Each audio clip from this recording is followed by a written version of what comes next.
আসসালামু আলাইকুম দর্শক, জিয়াদু হুজুরের আলোচনাটি মনোযোগ সহকারে শুনেন। ওনার ওয়াজ অনেকেই শুনেন, তাই ওনার ওয়াজটা শুনে যদি ভালো লাগে অবশ্যই লাইক কমেন্ট শেয়ার করে সকলকে দেখার সুযোগ করে দেবেন। শুনেন। সোশ্যাল মিডিয়ার মাধ্যমে এমন কি কত দিক দিয়ে সরমনের বিরোধিতা, আল্লাহর পাগলের বিরোধিতা করে বাবা, কত বদমাইশটা সরমনের বিরোধিতা করে কোনো কিছু করতে পারে নাই, শুধু সরমনাই উপর দিক যাইতেই আছে, যাইতেই আছে, যাইতেই আছে, যাইতেই আছে।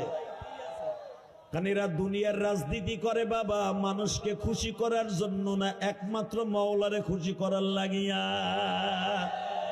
এই যে আমিরুল মুজাহিদিন ফয়জুল করিম এই বছর বয়ানে বলছে, খেয়াল করছো, ইসলামের রাজনীতি যদি জায়েজ না থাকতো আমি ফয়জুল করিম দাঁড়াইতাম না।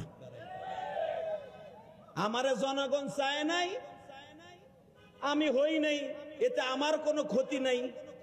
অনেক নেতারা না হইয়া রাস্তায় লাফালাফি করছে, কারচুপি হয়েছে, হারচুপি হয়েছে। আমি ফয়জুল করিম একবারও সাংবাদিকের কাছে কই নাই ভোট চুরি হয়েছে, কারণ আমার মওলায় পছন্দ করে নাই, জনগণের খাতেম হিসাবে আমি হই নাই। বলেন নাই ওয়াজে কইছে এই বছর, ভুলে গেছো গা নাকি? হুদা কি বুমা নাকি নিয়া কি গোড়ার ডিমের ওয়াজ শুনে আইছো?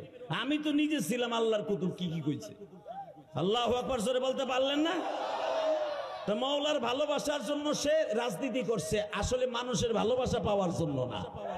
ফয়জুল করিমের অর্থ কম নাই মিয়া, তার যে তেলের গাইন আছে, পানি বেচা পয়সা দিয়ে হইলো তার 14 গোষ্ঠী চলবো। কথা কর না কেন? ওই রাজনীতির এমপি হইয়া সাথে ওই চুরি করা লাগবো নি তার টাকা। ওই দিকে মাওলার ভালোবাসার জন্যই সে ইলেকশন করছে। জোরে খা